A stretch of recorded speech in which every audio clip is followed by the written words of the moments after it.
Hello, hello. Congrats on the first. Oh my god, that was super fast. Welcome back. I survived. Somehow. Despite everything, I survived. That mysterious illness, that which rendered me bedridden for like a decent 12 plus hours. So welcome back. We're doing more. I need to turn this down just a little bit. It's a bit loud for me.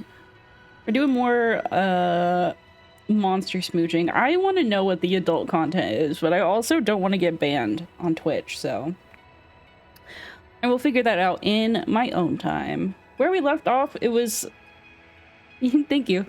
It was day 2, I think.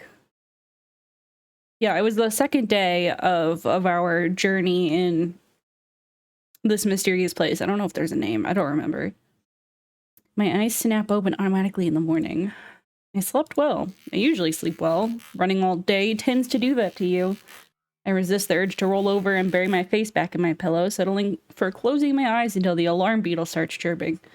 The moment that familiar noise starts buzzing from the bedside table, I'm up on my feet, stroking its wings to quiet it. Oh, I just give it a little pat. It's okay, buddy. Don't worry.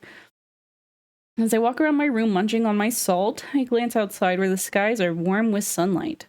It's still early, but I can already hear the sounds of faint chatter floating through the window.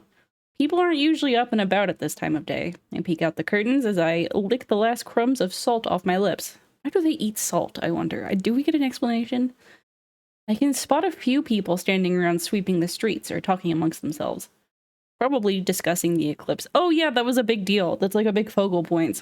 Like there's an eclipse coming where like something good's supposed to happen to you or something like that. I hurry a little as I wash my hands off and prepare to leave the house.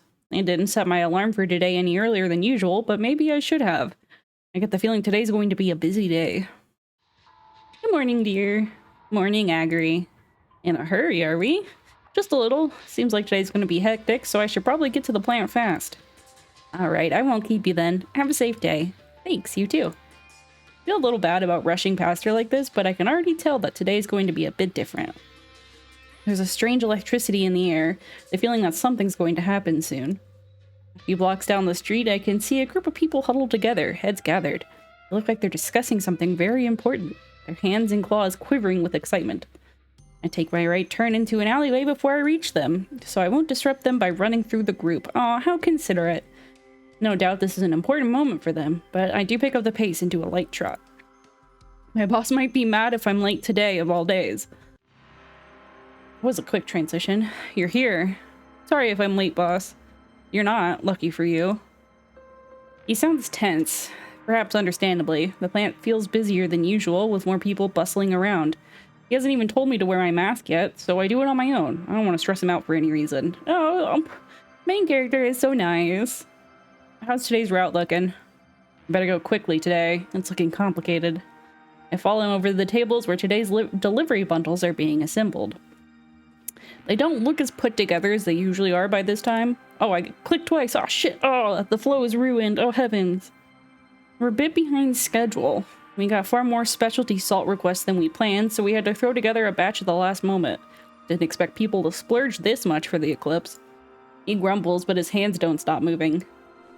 I stand alongside him, peeking over his shoulder at the delivery list so I can help assemble salt packets, and divide them into bundles accordingly. It's true that the list looks far more complicated than it usually does. Longer, too. Usually, the daily deliveries are almost all plain salt with just a handful of specialty deliveries. Today, the list is peppered with requests for honey, mercury, and punishment salt. Oh my god, not the punishment salt. So much for my plans for requesting some punishment salt of my own. I better focus on getting the job done today first. Wrapping the salt isn't my specialty, so my movements are a little slow, but even that's better than nothing, judging by the way my boss gives an improving nod. His hands dart about the table, grabbing up salt blocks from their crates and wrapping them tight in the pre-cut fabric in one smooth movement, then sliding them across the table. I know he's been the head of the salt plant for 50 years now. This must be a second nature to him. Holy hell. You're a good kid, you know that? You're a good kid. I'm not a kid. He just grunts at that. I must look like a kid to him with his age and experience. But thanks. I just want to help with what I can. He grunts again. It's not like him to say something so mushy. He must be really stressed. You're a hard worker and you care about other people. That's important. Don't let anyone tell you otherwise. You're a good kid. I can't fight back a grin at that. Thanks, boss. Aw, that's so cute. My boss wraps salt at a ferocious rate, swiftly adding to the pile. But regardless of our addition to the worker line, we're a bit behind schedule by the time my boss hands over my bundle and the route notes for the day. Am I saying route or route continuously? Am I just interchanging the two? I know neither are right or wrong, but I'm like overly conscious of how I'm saying it, but I don't know if I'm just saying both or one. I don't know. It's peppered with ticks and check marks and checks to mark which houses need specialty salt. Today's route is going to be tricky. Don't give anyone the wrong order now, you hear? I'll be careful, boss. Tie the bundle over my shoulder and run toward the door. Turn toward the door. Yeah, okay. All right. So I'm not alone. I'll get going. Good luck here. Be careful. I gave him a little wave as I turned towards the door. It's necessary to start my route at a brisk walk to keep my legs from cramping up later on. But I ramp up pretty quickly into a trot, then a light gallop. I do need to pace myself to avoid tiring myself out early on, though. Oh, that was a weird pacing. Why are they hitting the German sparkle on pose? Sparkle on? It's not Wednesday yet. It's Tuesday. It's Tuesday. Be yourself. Today's going to be a bit exhausting, for sure, but the thought of getting everyone their special salt to celebrate the upcoming eclipse keeps me going. I hope a lot of people are going to be happy. Aw, Bill, you're so cute. Oh, thank you for the smooch. Here you go. Thanks, man. I think most people can immediately tell that I'm in a bit of a rush. I feel bad not stopping to chat with people, but it can't be helped today. Even with the fast clip I'm moving at, I'm already a little behind schedule. My feet slip a little as I round a corner too quickly, and I have to dig my claws into the ground to keep from falling over. At least I'll be able to unload a good deal of my cargo at Yeistel's? I still don't know how to pronounce that. Yeistel's office. Yay, the bug Pookie. I don't actually know what he is. The office is a bit busier than usual when I open the door to step in. The workers murmur quietly amongst themselves, heads together, hands shuffling about papers. It's usually almost silent here to help Yeistel concentrate, so any noise feels out of the norm. I did notice the eyeballs on the spire outside swiveling around frantically as I walked up. There must be a lot going on. Sure enough, when Yeistel disengages from the pod and strides over to me, he looks tired. Despite the slick fluids, his exoskeleton is slightly lacking in its usual luster, and he blinks more often, running his fingers through his hair. Good morning, Bill. Morning, Yeistel. Are you holding up all right? Yeistel smiles. I'll be fine, thanks. It's just been a bit busy. There were a few incidents last night, so I had to stay up and take care of them. Aww, poor critter.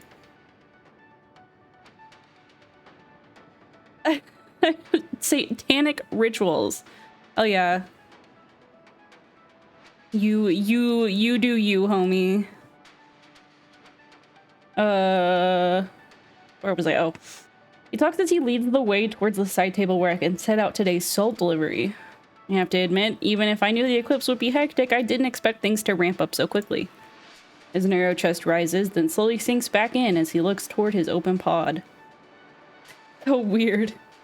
Without a controller, the pod lies dormant, its eyes closed and folds of flesh quivering to a stop. Oh, I do not like that imagery, thank you. It seems everyone's excited to make big, life-changing decisions during the eclipse. But with that excitement comes a lack of judgment in some people, so there's been more trouble in general. Yeistel sighs again. I could see a sliver of sharp teeth past the thin gap between his lips. He doesn't have lips! The previous overlook did warn me that eclipses would be hard, but I might have underestimated it a little. Give a sympathetic nod as I quickly undo the fabric of my delivery so that I can line up the salt packets. Today's list of delivery notes is longer than usual, the paper unfolding into a long sheet when I pull it out of my pocket, and I look over it carefully as I begin counting salt packets. This was your first eclipse, right? That's right. At least I had plenty of time to get used to the... Oh, at least I had plenty of time to get used to the job before it came around. I gotta fix my pacing. No lips, that's a red flag. Fellas, is it wrong if your boyfriend doesn't have any lips? He's a bug. Bugs don't have lips. No, I'm surprised he doesn't have, like, pincers. Or what are they called? Mandibles? Little face appendages? That'd be cool. I heard my predecessor was barely a decade into the job before his first eclipse. Guy still laughs. It's a soft chittering noise like a cluster of birds, and I can't help but smile in reflex. I can only imagine how hard that must have been. Ah, yes. You never stopped telling me about how difficult it was. Geisel's fingers are long and delicate as he double-checks my counting, making sure there's the right number of each salt type. Tan for normal, white for mercury, yellow for honey, red for punishment. The office doesn't usually get such a wide variety of salts, but the eclipse merits some splurging, I guess. I thought everyone deserves a little something nice for the eclipse. Oh yeah, and he also buys extra for, like, the homeless and displaced creatures out and about. Aw, he's nice. Okay, maybe I don't know who I want to romance. I guess his mandible doesn't sound as romantic. I don't know. I think it depends on who you're talking to. I'm not personally usually into bug monsters, but you know, I'm not gonna yuck someone's yum. Huh? It's like he can read my mind. He runs his finger over the stacks of salt packets. It's an awfully special time, so I put in a little effort and found the funds for some specialty salt. They'll go to people who've been having hard times. And it's a sort of good luck charm. Oh, you're so kind. I'm sure it'll be really appreciated. I look up for my note to give him a smile. He blinks before smiling back. His teeth are very white. Okay. I'm glad you think so. I'd like to help as many people as possible, to make this eclipse safe and enjoyable for as many people as possible, even if I have to spend every waking moment in that overlook pod. You're already doing so much for the community, though. Guy still looks at me when I speak up, and I smile at him. I'm not very good at being reassuring, but I do my best. I've heard people talk about how things have become really peaceful since you became Overlook. So don't worry too much. As long as you do your best, I'm sure that's plenty. Yastel's hair rustles as he cants his head? What does that mean? Cants his head. That is not a phrase I've heard before.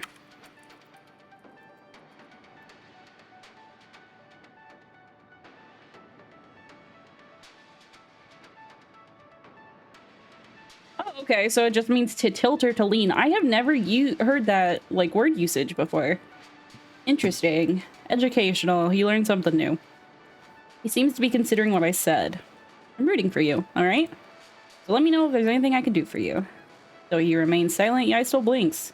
Like he's just realizing something. I should head off then. Wouldn't want to eat up too much of your time either. I double check to make sure I've set out all the salt Yai still requested, so I pick up my pack to tie it back over my shoulder. But as I'm tying the knot, Yai still suddenly draws a little closer. Just one pace away from me. He's tall enough that I have to raise my head a little to look into his eyes. He's looking down at me with clear focus. Oh my god, are we kissing? Are we kissing right now? Vil. Yes? Yes, indeed, indeed. I know you're busy with your route, but if it's possible, could you spare a few more moments to speak with me?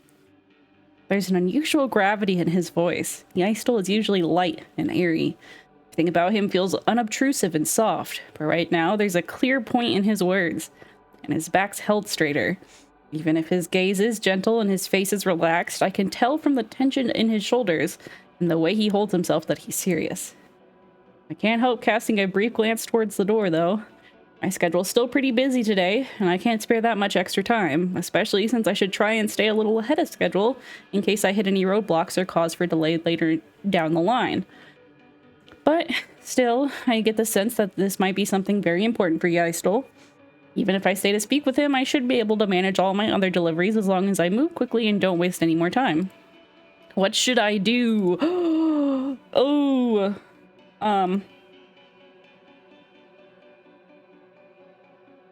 Oh, okay, so that's how that works. Close. Where's the... I'm gonna do that as well, just because I'm more used to it. What do we do? Because the thing is, I want to romance the dog boy. What was his name? Bratton, I think?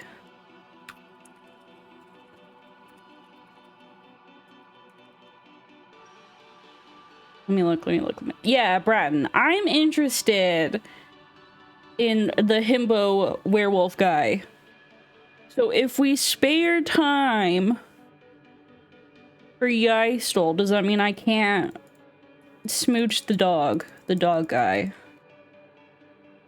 Just hear him out? Okay. Alright. I think it would be best to listen to what Yeistel has to say. Ultimately, I can't bring myself to just leave, not when Yeistel is making such a personal request of me.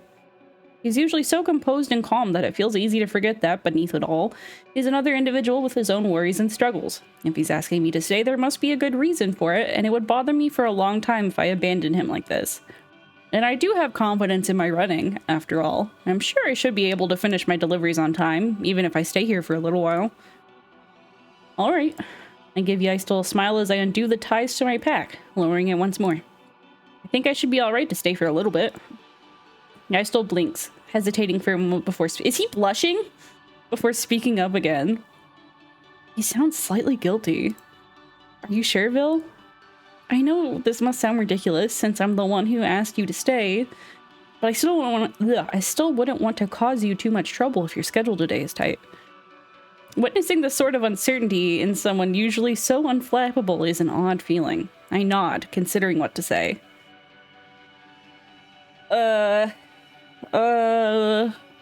I feel like these hold two very different weights.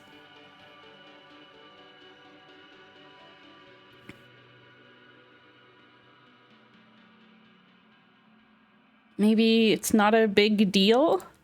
Don't worry, it'll be alright even if I'm a few minutes late. As long as I can catch up later on in the day, a few minutes here and there won't be a big deal. I see. It's only after he mutters that confirmation that Yeistel gives a small sigh, his shoulders sloping downward as he releases some of the tension in his body. The stiff strands of his hair rustle against each other as he dips his head slightly, seeming to nod to himself before he looks to me once more. There's the gleam of his teeth as he grins at me. Thank you. I really appreciate it. His voice is warm. Warmer than usual. I feel a spot of heat bloom in my chest, spreading to the base of my throat, and I have to swallow it back. With the way that this writing is, I need to know what exactly is going on in the, like, adult, quote-unquote, section that you can toggle on and off. What do they got going on there? I'm sickly curious. Not enough to get banned, mind you, but sickly curious. I have to admit the past few days have been incredibly hectic, and they've been taking their toll on me. But it's hard to justify taking a break by myself when there's so much to keep an eye on. There's a pause before he seems to realize what he said and laughs, embarrassed. His long, bony fingers draw graceful arcs as he waves a hand. Not that I'm just using you as an excuse to rest, of course. I do have something I want to speak to you about. Let's change locations, shall we? I wouldn't want to disturb the others while they're still working. The other workers have been diligently toiling away at their tasks, shuffling papers and jotting down notes. Some speak quietly into communication bladders, the bladder tubes pulsing as they carry important messages off to their recipients. Oh, interesting. One worker looks up and gives a curt nod upon meeting Yeistel's eyes, then promptly returns to rifling through a tall pile of papers. Let's go up on the roof, shall we? Sure. As we pass by the other workers at their desks, Yeistel gently touches one on the shoulder and leans in close, presumably to tell him where we'll be. The worker nods in understanding before promptly returning to their task. Oh. Yeistel ends up leading us out the door at the back of the office. It opens up to an external stairway that crawls upwards, tracing along the contours of the building. Even this far down, veins and nerves from the overlooked spire curl around the stairwell's guardrail, gently twitching whenever the wind picks up. Ooh. The spire itself is calm, however, the myriad eyes half closed and shifting their gaze languidly. The overlooked tower seems to be operating automatically for the moment. The description in this game is so, like, grotesque, and I mean that positively. Like, I can really see the yuckiness of the fleshy building. I mean, obviously the art helps too, but the words paint a very good picture. It's half awake right now. Yeah, I still must have noticed me looking up curiously. It's not as alert as when I'm in the pod, of course, but even I need to take breaks now and again, and we can't just leave the streets completely unwatched. Terribly descriptive, yeah, exactly. So the tower's evolved to have a half-awake state. Only half the eyes are active, and it still can't differentiate between good and bad activity without me. It just automatically alerts us when it spots an unusual amount of movement anywhere. But still, better than nothing, and I'm grateful I can take quick breaks without feeling like I've left my post completely unattended. We've been steadily heading up the stairs. Each time Yastel takes a step, the pointed tip of his leg hits the stair with a metallic ping. His movements are graceful and calm. Does he have, like, pointy feet? Like, pointy, like, little... What's the word I'm looking for? Like, spear legs? They always are. Everything about Yastel always seems so graceful and calm. I can't help wondering how he does it. Sometimes I can't help wondering how anyone can always seem so put together. It must be hard. It slips out before I can catch myself, and I force my face. I feel my face grow hot when Yastel gives me a curious look. I mean, you make it look easy, but it sounds like your job really asks a lot of you. I think it's amazing how well you're able to stay on top of things. Cute. Oh, look at him. There's a pause before Yastel gives a nod. He smiles gently, looking up to gaze toward the spire. Hang on.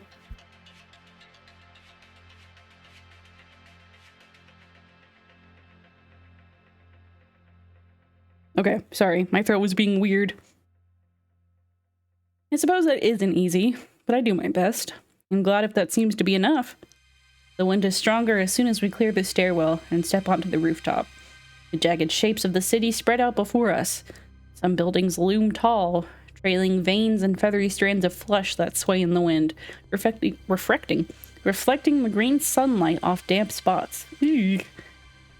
Others spread wide, covering entire blocks, like flat plains of bone-dry rock. The streets are full of people bustling about, no doubt busy tending to pre-eclipse business. Even from up here, it's obvious that everyone is excited. There's a strange electric energy in the air. It's an amazing view. It's beautiful, isn't it? Guy still walks over to the edge of the roof. He's gonna push us off. He's gonna push us off. We're like, what? Like an hour and a half, 2 hours technically into the game. We're already on the yonder route. He just fucking kills us. He lays a hand on it, and the flesh pulses gently against the touch of his fingers, the tower's eyes languidly scanning the horizon.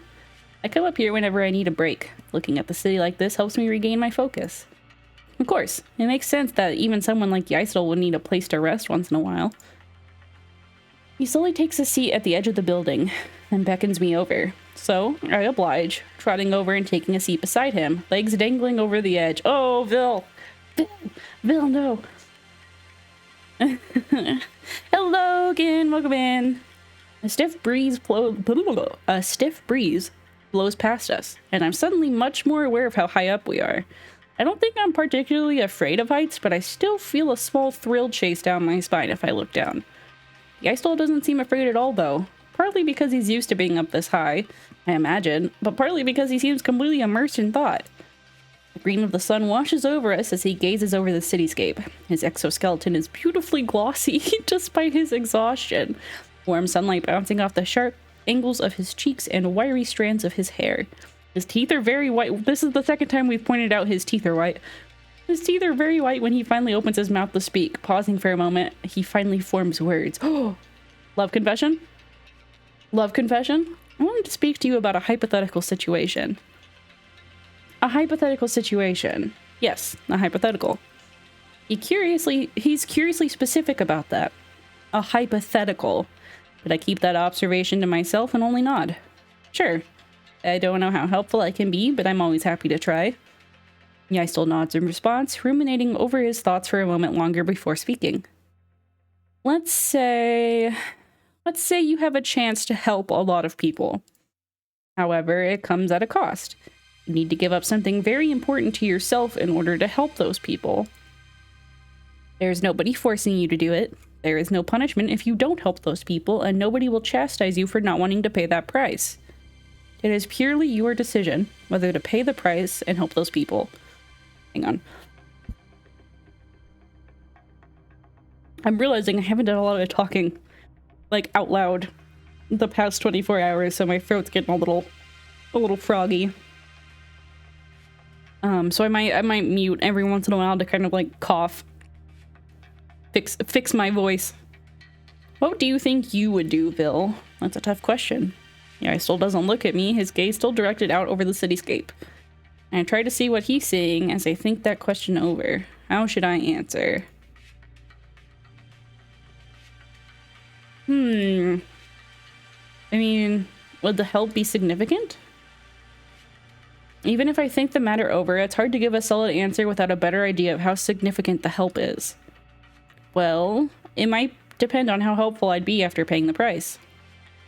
I'm okay. Just, I'm getting over being sick. Feeling pretty good today. How are you doing? How was your weekend?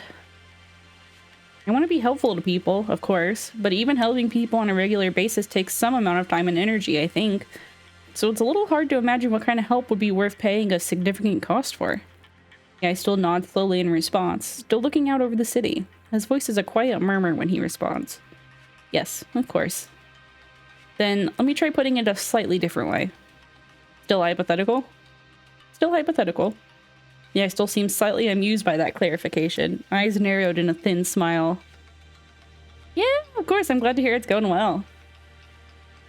You would, hypothetically speaking, like to be a better person, yes? I nod. Of course, I think everyone probably wants to be a better person, if possible. Then, let's say there's a way for you to objectively become a better version of yourself. Not in a nebulous, vague way. It won't be that you'll be wiser, or more experienced, or more thoughtful.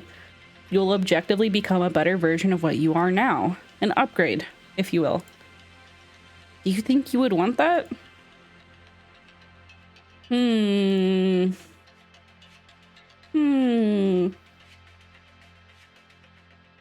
That's a difficult decision. I don't know how to respond to that. Because, like, yeah. Obviously, I want to be...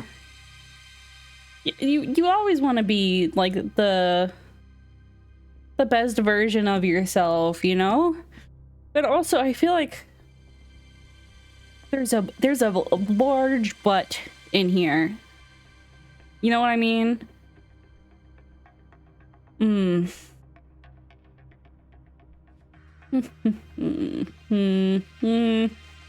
Maybe.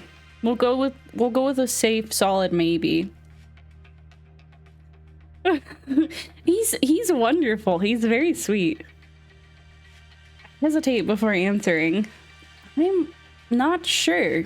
It sounds like it might be good, but it's also hard to imagine. And I think something like that might have downsides to it. I need to think it over carefully. Fair point. Then, building on that same scenario, he still turns to look at me. The sunlight glimmers off the metallic strands of his hair, highlighting the sharp angle of his eyes, and I find myself sitting up straighter. All of my focus is on considering his words. This feels like something important to him, so I want to consider it with the gravity it deserves. Let's say you can make that improvement. You're guaranteed that it will make you better, and you'll be able to do better at your job. Everyone will admire you for it. There are practically no downsides to this improvement itself. Oh no. But your relationship to someone you value will change drastically, and it can't be changed back. Not broken, mind you. You'll still have a close relationship with that person, but it will be different. How do you feel about that? It's hard to answer immediately. Mixed emotions trickle through my head, and I need to filter through them. A significant part of me wants to better myself, of course, but I also value my relationships with people. It's a tough question, isn't it? Yaisel's eyes are narrowed, his expression gentle as he studies my face. Sorry, I know it's a strange hypothetical to spring on anyone, but I value your opinion. I'd really appreciate it if you tell me your honest thoughts about it. I can sort of understand what Yaisel's getting at, if I try hard enough. I repeat his words in my head, ruminating over each one. Well, becoming an unequivocally better person at the cost of a changed relationship. How do I feel about that?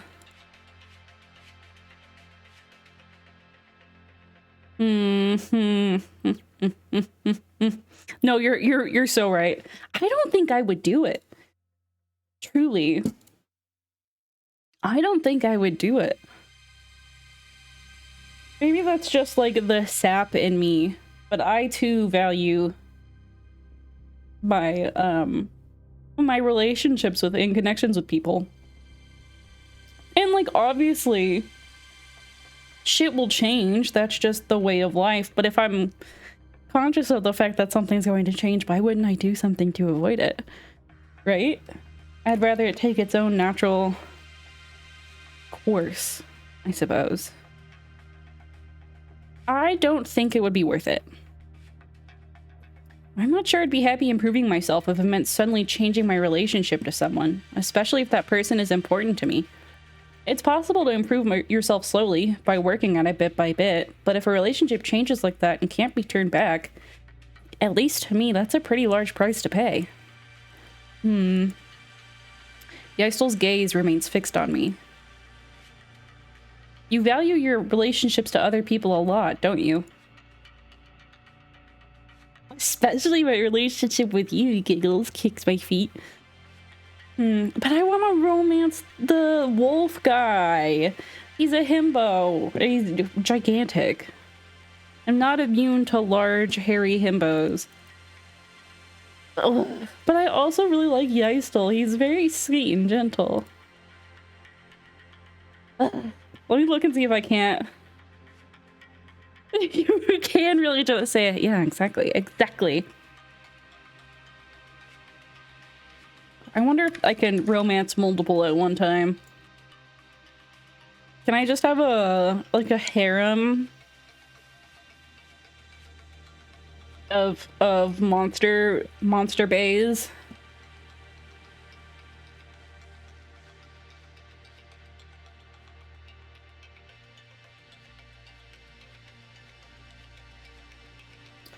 It does not say. Alright, guys, we're gonna give you a vague answer. Did I save? No, I didn't. I'll give you a vague answer. Of course. I answer without hesitation, punctuating my words with a nod. Yeistel smiles at that, a thin crescent moon of sharp teeth visible past narrow lips. I thought you'd say that. He gives a long sigh as he sits back, propping himself up on his arms as he gazes out over the city. Though he still looks as controlled and calm as ever, his posture seems more lax than usual. In conjunction with his pensive expression, it lends him a strange air of vulnerability, like he's struggling with something he's never struggled with before. Yeistel? Yes? I know you said these are all hypothetical questions, but if you wanted to talk about anything non-hypothetical, I'd also be alright with it. Yeistel cants his head, gaze cast aside in the thought. A breeze whips past us, sending wiry strands of his hair floating up around him. They practically sparkle in the warm sunlight. His voice is a little softer, almost blending into the distant buzz of the city as he murmurs, "You're very kind to ask, Vil. Thank you. I suppose I haven't been terribly subtle.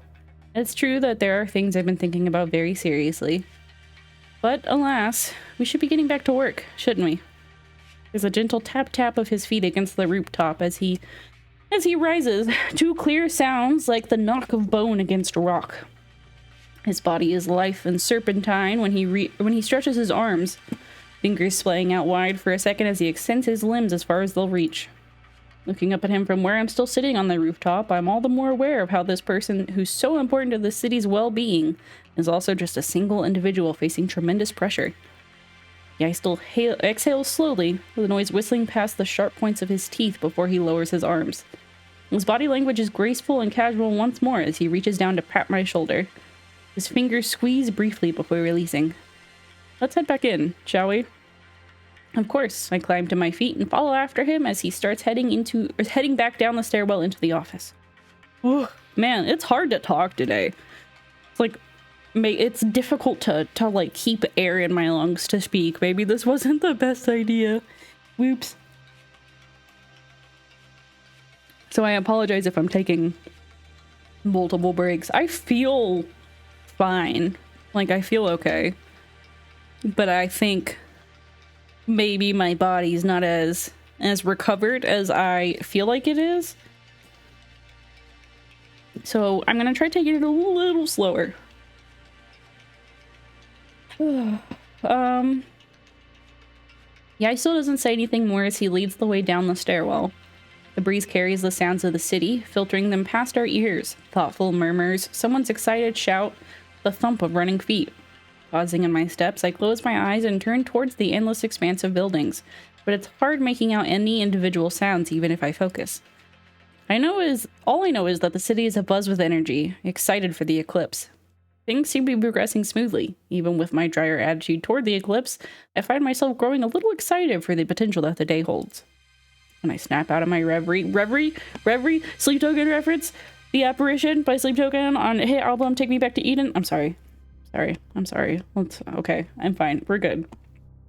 When I snap out of my reverie and hurry to catch up to Yeistel, he holds the office door for me, smiling kindly as he ushers me inside first. Thank you so much for keeping me company, Vil. I truly appreciate it. The subtle signs of worry and vulnerability he'd shown while discussing those quote-unquote hypotheticals with me are gone, just like that.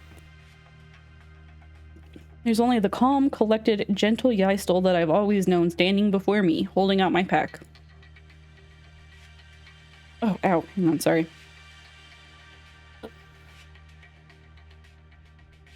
Okay, I'm good. Just getting a few minutes to relax and speak with you was incredibly refreshing. I'm grateful for your time. But I do hope it didn't cause you too much trouble on your route. Not at all. I give the most reassuring nod I can. It's a white lie in the sense that I did tighten my schedule, but I'm fairly confident it won't cause me any issues. I can make this work out. I swiftly tie my pack over my shoulders once more, jostling it to make sure it's secure before turning towards the door. I'll be going then. I hope the rest of your day goes smoothly. Don't push yourself too hard, alright? Of course. Take care, Vil. Even a few of the other works, I'm assuming that's supposed to be workers. Even a few of the other workers glance over, giving me a brief wave. I return the gesture as I pull the door open. I do one last check of my pack as I step outside, and as the door closes behind me, I catch one last glimpse of Yeistel through that narrowing sliver of an opening. He meets my gaze and flashes me a smile, the corner of his eyes squinting, a look that feels like a genuine connection. And then the door shuts. A sizable part of me wants to linger. After all, I'm sure Yeistel had more to say. The topics he brought up felt far too specific and heavy to be mere hypotheticals. It doesn't sit well with me to leave the subject hanging in the air. But still, both he and I have work to do. Too many people will be left troubled if we don't tend to our tasks. So I turn away towards the street, taking a deep breath. The claws of my feet dig in as I take 1, 2 steps. Why did I pause? It doesn't matter. My next steps come faster, my gait widening as my pace picks up. Then I ramp up into a gallop, the scenery around me smearing as I gather speed. My own worries can come later. For now, I need to focus. It wouldn't do to leave people without salt when such an important day is coming up. I'm blushing so hard. Aw, the skeleton bug guy did it for you. I'm glad. He was very sweet. He was very sweet. I did like him. Thanks for the delivery. No problem. Hey, you be careful now, alright? Will do. Thanks. I have to hurry. I'm usually never this behind schedule. If I move quick, then I should still be able to finish all my deliveries before the end of the day and avoid getting to anyone late. But I can't really afford to delay anymore.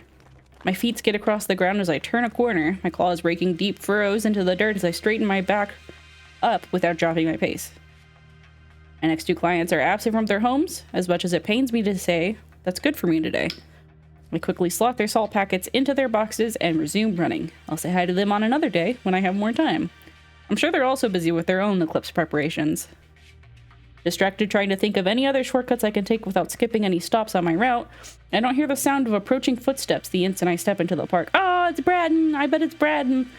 I certainly didn't expect a hefty bundle of fur and fangs to come bursting out of the foliage to my immediate left. The Pookie! Vil! I don't manage to stop quickly enough.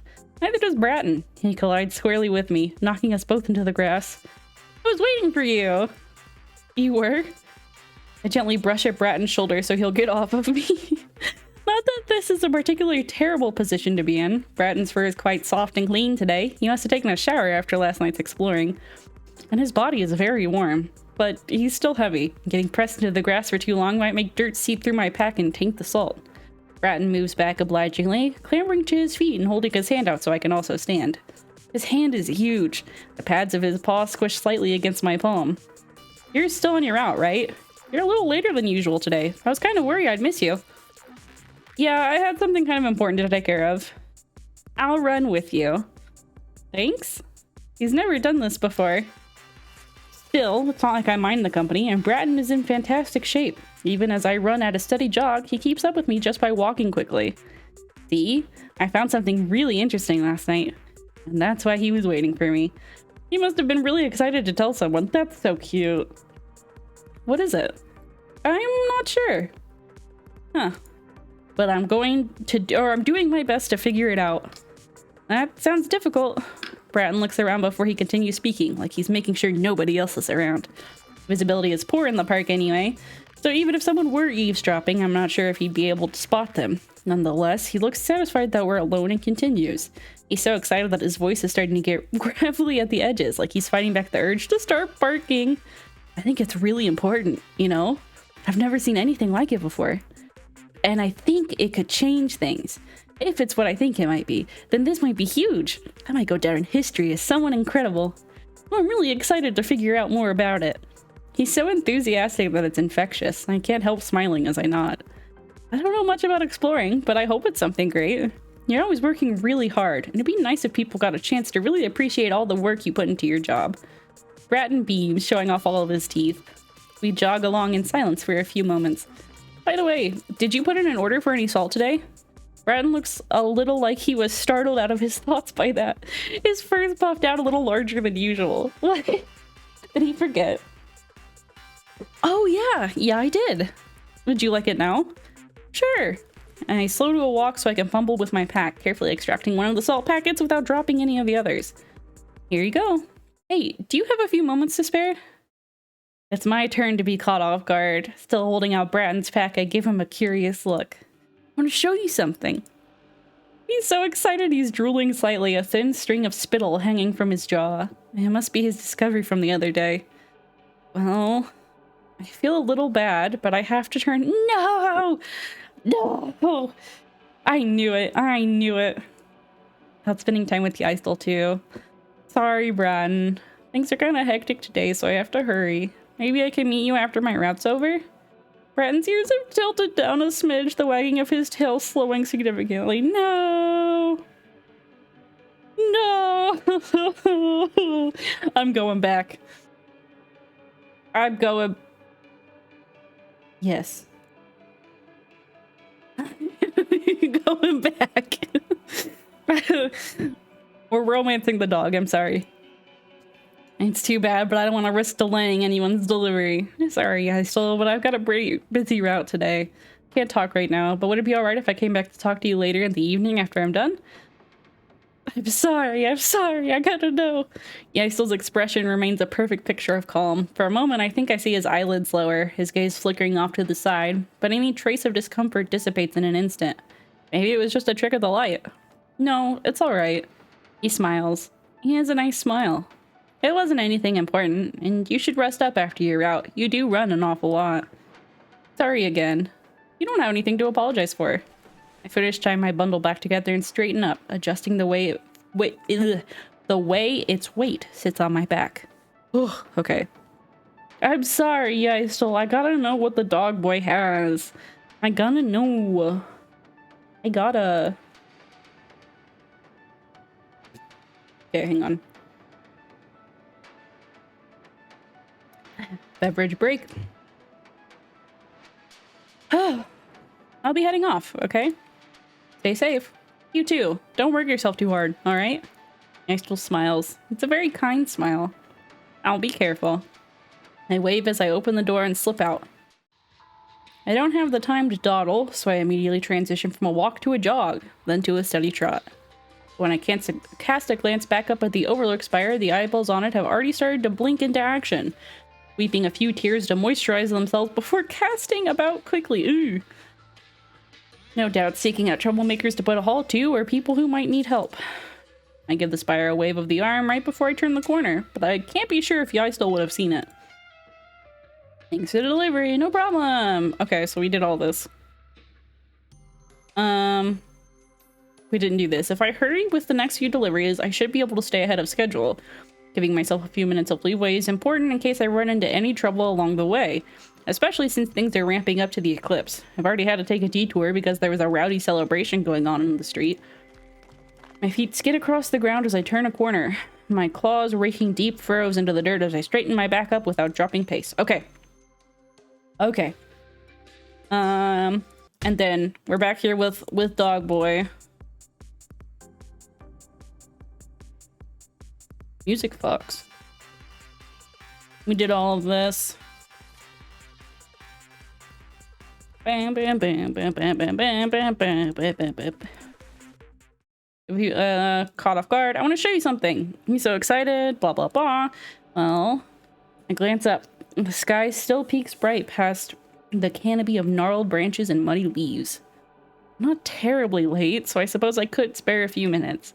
But it would also mean I'd have to hurry with the rest of my route, which I don't like doing on principle.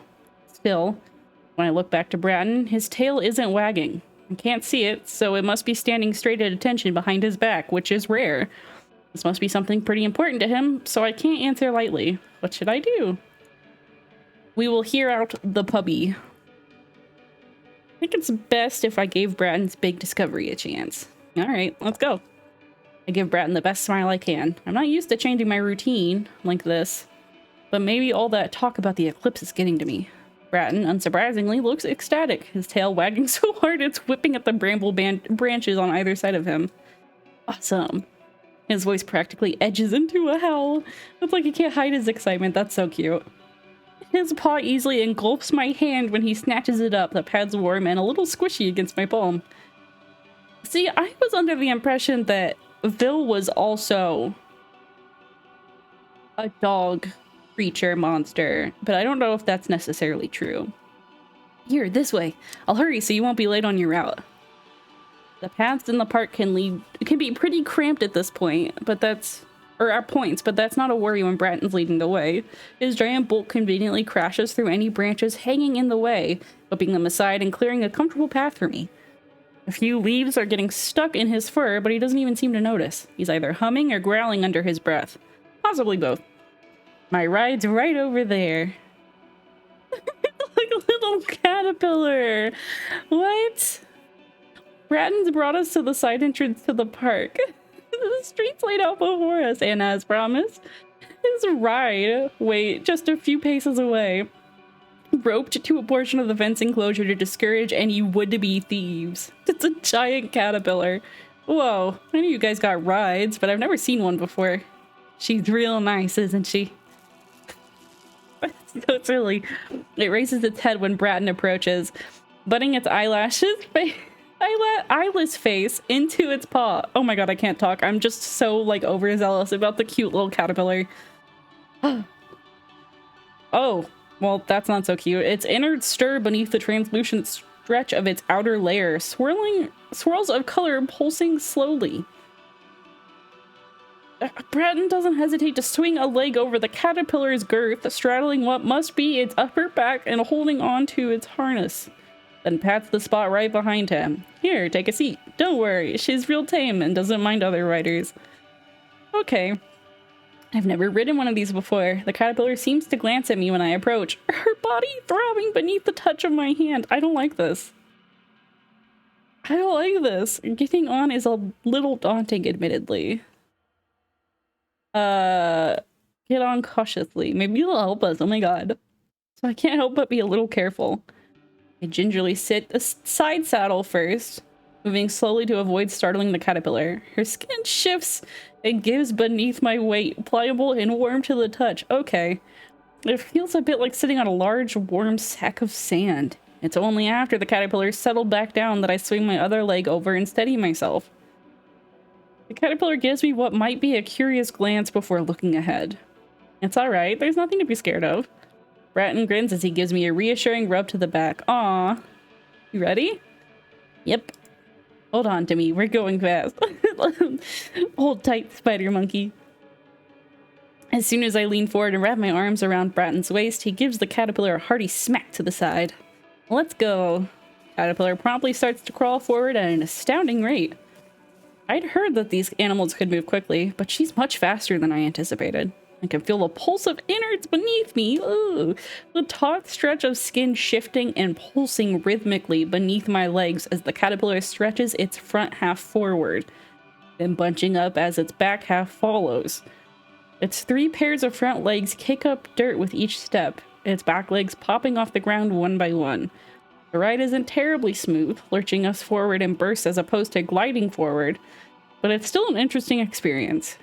A large lunge forward almost pulls me off balance, and I hold on to Bratton a little tighter. His fur is warm beneath me, smelling faintly of soap and leaves. I can feel it through his back that when he inhales deeply, then exhales in a long huff, he sounds pleased. Don't worry, it's not that far off. His voice rumbles over the whipping of the wind, and I nod against his back. What is this? What is going on? The caterpillar moves swiftly, and it's not long before we're past the boundaries of— oh, flesh field. Okay, so it is flesh, right? Okay, obviously, duh. The air here feels mustier, slightly damp and smelling of sweat.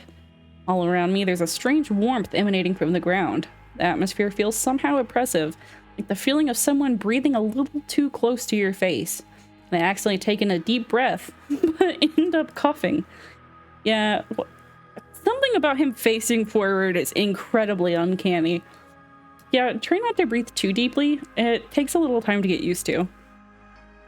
Bratton laughs briefly before ducking down low. He seems to be directing the caterpillar, petting its side to point it in a specific direction. It veers gently to the left, lurching past a clump of scraggly hair poking out of the ground and circling around a pit brimming with liquefied fat. Okay. Is it far? Caterpillar's weight is just enough to sink into the fleshy ground, sending gentle ripples across the surface of the fat pool. Ooh. The oily sheen on its surface shimmers and glows in the afternoon light, simultaneously beautiful and gross. The imagery in this game is on another level. I am actually thoroughly impressed. We're almost there. The caterpillar slows down when Bratton pats its head, weaving in between small craters of murky liquid and clumps of bristling hair. Small clusters of insects flee before the caterpillar's bulk, scattering to hide inside widened pores or underneath the occasional chunk of bone that dots the landscape. Bratton has his head raised to sniff deeply at the air as if searching for something, ears perking up suddenly. Are you looking for something? Yeah, I'm just making sure there's nobody else around. We're here, though. Bratton guides the caterpillar around a giant hunk of bone, nudging the caterpillar back on the right track when it's briefly distracted by a porous chunk of bone marrow, and dismounts to muscle his way through a chest-high patch of thick, scraggly hair. He's given me no indication of what I should do, but I guess I should follow after him? Yeah, sure, why not? Hurry before he vanishes. I hop off the caterpillar's back, but end up stumbling 1-2 steps when the ground buckles slightly. The skin is warm beneath my feet, stretchy and a little jiggly from an underlayer of fat, and I can feel my balance wobbling. Walking is a little difficult, like traversing shifting sand. Bratton really is incredible. Takes me a few more steps to get used to the terrain, but I've largely regained my balance by the time I reach the thicket of hair. It's tougher than it looks, parts of it clumped and matted together. I need to use a little muscle to try to pry it apart. Here, let me give you a hand. Bratton's paw suddenly emerges from the other side of that curtain of hair, parting it aside to allow me through. He gives me a toothy grin. Not bad, though. That hair gave me trouble, too, when I first found the spot. Thanks, but I think I'll still leave any heavy lifting to you. What on earth? Past the thicket of hair, I immediately realized what it was that Bratton wanted to show me. It's a giant hole. The flesh fields are dotted with holes, of course, pores that gently open and close as the land breathes, craters with visible pockets of flesh inside, or deep pits full of pus and grease. Ooh. This one feels different, though, yeah? At first glance, the hole appears to hold a slice of the sky. It's only when the surrounding skin shifts from a slow exhale and the surface ripples that I realize it's a mirror-slick pool of fluids. Ooh. Crouching down nearby, I squint down at the edges where flecks of the fluid have lapped up onto the ground. It's a deep, rich red. There's a metallic smell to it, but it's not the rich stench of blood. More the smell of something foreign, something that sends shivers down my spine. It's not fear, though. I think it's anticipation. It's gorgeous, isn't it? What is it? Bratton speaks breathlessly, like he's looking at a mind-shattering vista. I can't empathize with that level of awe, but I nod along anyway. It certainly is strange and unique. I feel like I'm witnessing something very special. What exactly is it? We're not sure. He says it like it's a good thing. The pool's surface judders when Bratton eases himself to his knees, the ground beneath him shifting with what feels like a gentle sigh. I also crouch down beside him, watching my reflection distort and warp. We found it while looking for a new salt pool, you see. Bratton starts explaining, his thoughtful expression mitigated only slightly by the excited glint of sharp teeth. Though there's an undeniable gravity to the situation, he can't seem to contain his anticipation. 3 of them had been exploring together when they found the hole one night. And it had been cloudy that night with no moonlight for the pool to reflect, and the thickets of hair had prevented their lamps from shining off the pool's surface. Bratton had been a short distance away when he heard his coworker take a few steps, then a sudden shout and a large splash. By the time he turned his lamp in the direction of the shout and rushed over, his friend had already sunk beneath the pool's glimmering surface. Salt scouts are used to the hazards of the job, and they didn't panic despite the unusual circumstances. Bratton and his coworker immediately lowered a rope into the pool to try and rescue their unfortunate companion. But no matter how much rope they lowered into the pool, it never seemed to reach the bottom. Even when they ran out of rope, they still hadn't found the bottom. Their next step was to lower a lamp into the pool, hoping to illuminate the fluid from the inside. Maybe that would make their coworker's silhouette visible. But not only was the fluid in the hole completely opaque, even with the lamp on its strongest glow, when they pulled the lamp back up out of the hole, it had changed. The lamp had become something they'd never seen before. The outer casting had changed from flesh and bone to an unfamiliar sort of metal. Oh? Slick and unnaturally shiny, reflective like mercury. And the light source inside had also changed. Gone was the sphere of contained lightning, and in its place a strange glass tube containing only a pair of wires. Oh, so it's just like a normal lantern now? Though the lamp still functioned the same as it had before, emanating the same powerful glow, everything about its appearance had become unfamiliar. There must have been an immediate compulsion to drop their other gear into the hole to see what emerged, especially given the innate curiosity it takes for one to become a career salt scout. Oh my god. So I have to commend them. I can't talk. Let's take a second. We're rewinding. I need a moment. I'm getting too ahead of myself. TLDR. They're sillies. And they, I don't know, didn't destroy company property or something like that. Their friend was still down there, after all. There was no way to confirm if their friend was dead or alive, or even still down there. After some discussion, they captured one of the many poor rats, scurrying about the flesh fields, and lowered it into the hole, but found that poor rats would inevitably chew their way free of the rope, leaving them nothing to reel back up. The hole seemed more mysterious with each passing moment. Finally, with no other solution at hand, Bratton's coworker decided to take matters into their own hands. Oh no. Tying the rope around their waist, they lowered themselves into the hole. Can't imagine what Bratton must have felt as the whole shimmering surface closed up over the coworker's descending head. But he kept a cool head regardless, waiting the agreed upon 2 minutes before hauling the rope back up and hoping his coworker came up with it. Instead, what Bratton found at the end of the rope was a note. It was a hastily scrawled affair, scribbled in an unfamiliar hand on a scrap of gleaming white paper. It read, "I don't think we can come back. It's a completely different world here." What do you mean, a different world? I'm not sure. He seems to say it calmly, but I've known Bratton long enough to tell he's just about ready to burst with excitement, curiosity, nerves. His fur is bristling to almost twice its usual volume, lips pulled back to bare the entirety of his teeth and a sliver of black gums. His claws are digging into the ground hard enough to puncture the surface skin, drawing out beads of blood-flecked fat.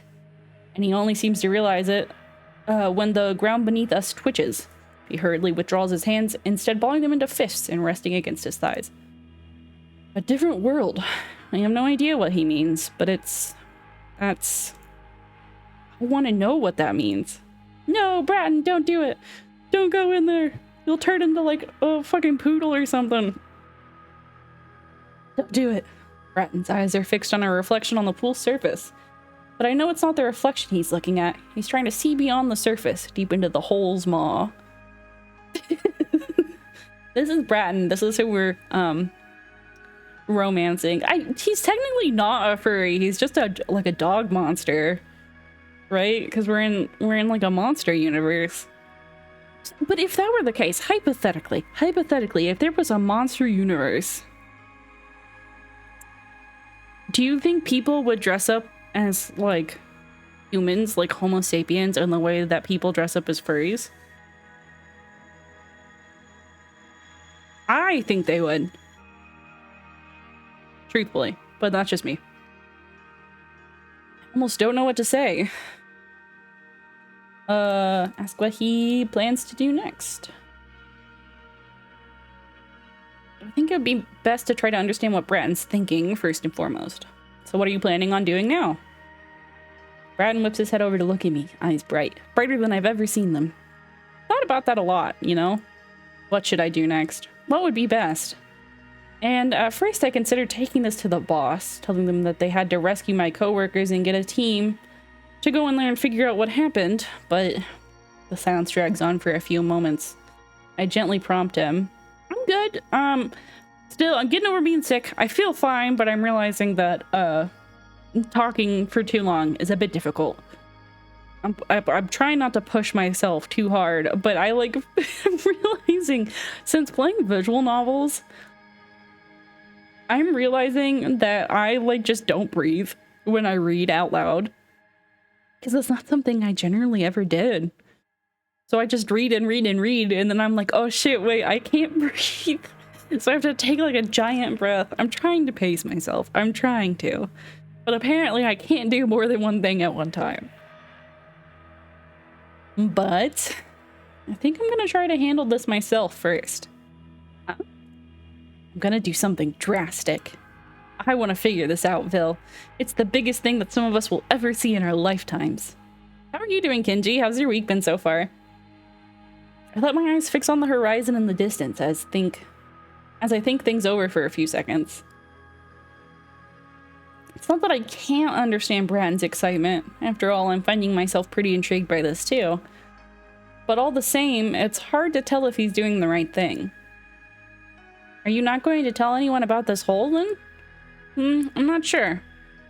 This is pretty important, I guess.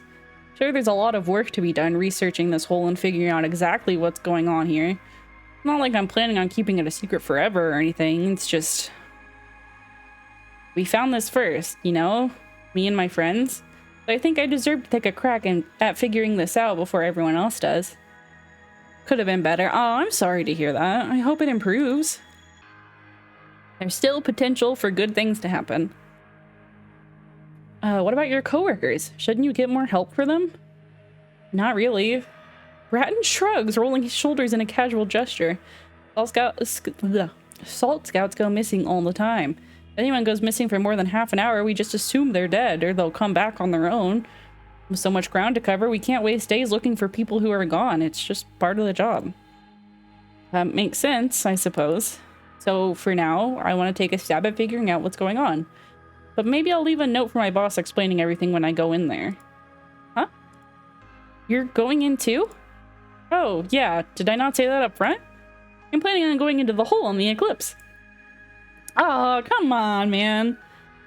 Maybe I shouldn't have been so surprised by this. After all, it's very much like Bratton to want to dive headfirst into things. Literally, in this case. And to a certain degree, I can empathize. But there are still plenty of questions I want to ask.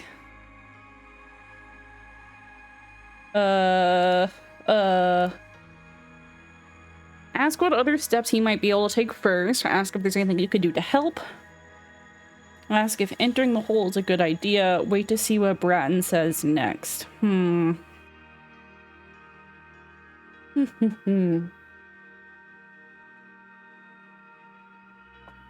don't want him to go into the hole. This is supposed to be my romance partner. How am I supposed to romance someone if they're in another dimension?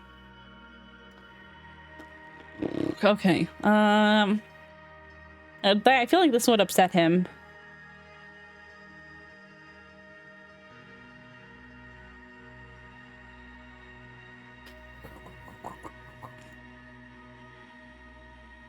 We'll see what he has to say next, and if I don't like it, we'll load. Still, maybe it would be best to listen first. I only give a small nod to indicate that I'm listening, but wait to see if Bratton has anything to add. After all, he's brash, but not stupid. I'm sure he must have thoughts beyond a simple desire to jump in that hole.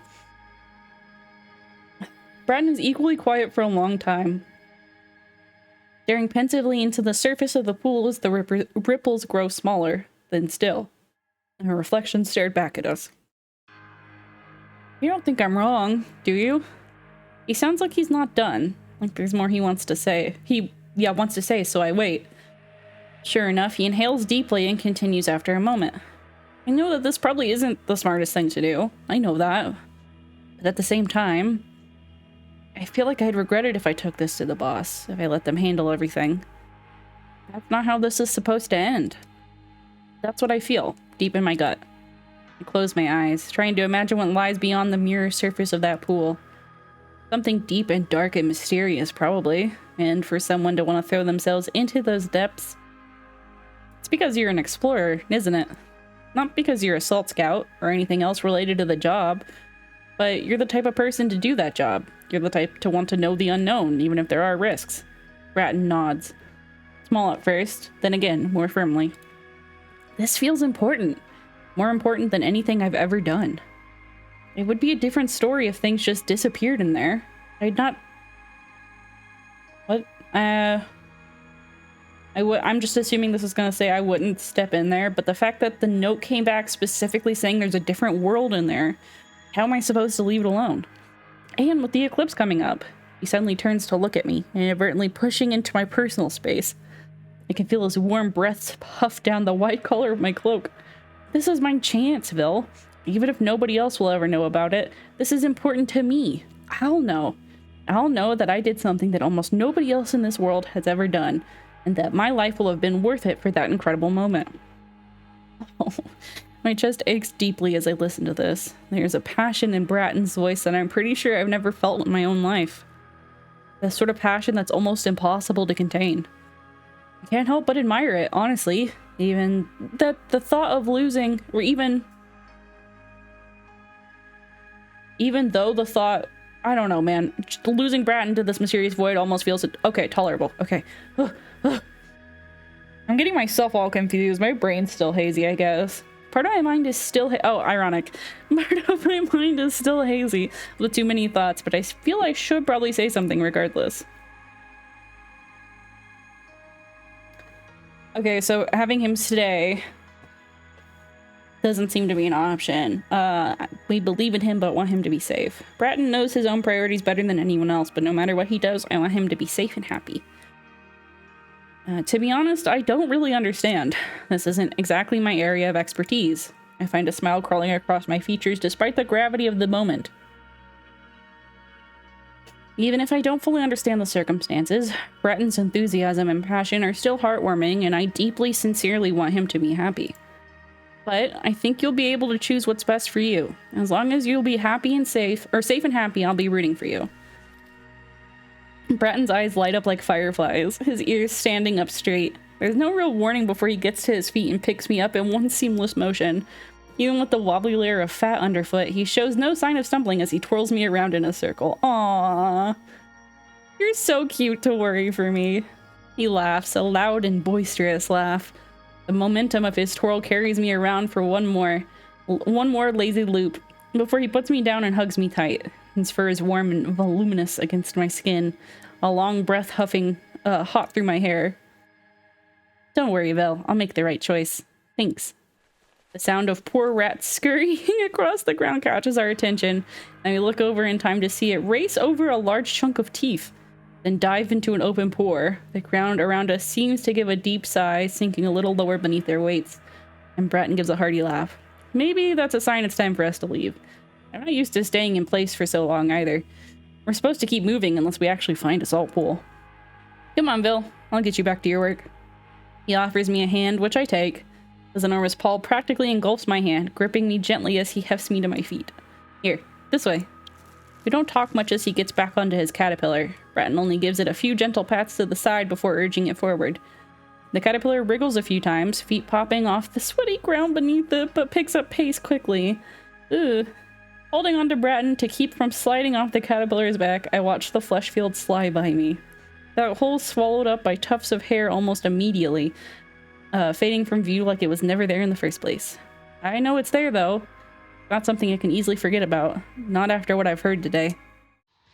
Between the soothing rhythm of the caterpillar's gait, the warmth radiating off of Bratton's fur, and the exhaustion of the day, I end up dozing off where I'm leaning against Bratton's back. Maybe I'm lucky I didn't just fall off, or maybe Bratton was careful about it. All I know is that one moment we're still traversing the flesh fields, and the next moment I'm blinking awake as the caterpillar slows to a crawl before the park entrance. We're here, or did you want me to drop you off somewhere else? Bratton turns around gingerly. I peel myself away from his back, shaking my head and smoothing a hand through my hair. No, this is fine. Thanks a lot for the ride. I feel like I should thank him for showing me the flesh fields too, but I'm not sure how to word it. Thanks for the show? Bratton must notice me hesitating because he leans in to huff my hair, then lick my forehead. Aww. It was my pleasure. I'm really glad I got to show you around. Especially since I know you're busy. Really appreciate you taking the time for me. Aww. I can feel the way a smile tugs at his lips. His teeth bared slightly against my brow, so I nod. Maybe I don't need to say anything explicitly. He walks me to the edge of the park, back to where I can resume my route, feeling the slick ground underfoot transition to firm rock bed. Oh, yeah, here. At the last moment, I remember to retrieve Bratton's salt from my pack and offer it to him. Right, thanks. Good luck on the rest of your route. Thanks. I'll see you later. I tighten the bundle over my shoulder to make sure it's firmly in place, then head off at a steady jog. Halfway down the block, I turn to glance over my shoulder and catch sight of Bratton's fluffy tail slipping back into the foliage of the park. My mind threatens to slide back to the hole in the flesh fields, but I shake my head to drag my thoughts back to the present. But for now, I have to focus on my job. My next delivery is a good few blocks away, so I turn the corner and ramp up into a steady gallop. Ugh. Okay, I'm ending there for now. We're like an hour 15 and my lungs are tired. I can't keep talking. I'm sorry. I tried. I really tried. So we're gonna end here for today. Apologies for all the stumbling and whatnot. I guess I'm not in as tip-top shape as I had originally thought I was. So I'll be back tomorrow, most likely. Depending on how I feel, I guess will be what I base like what we play on. It might just be more COD. Give myself a little bit more time to fully oh, not the song. Come on, man.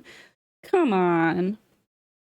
But give myself some more time to fully kind of equal out.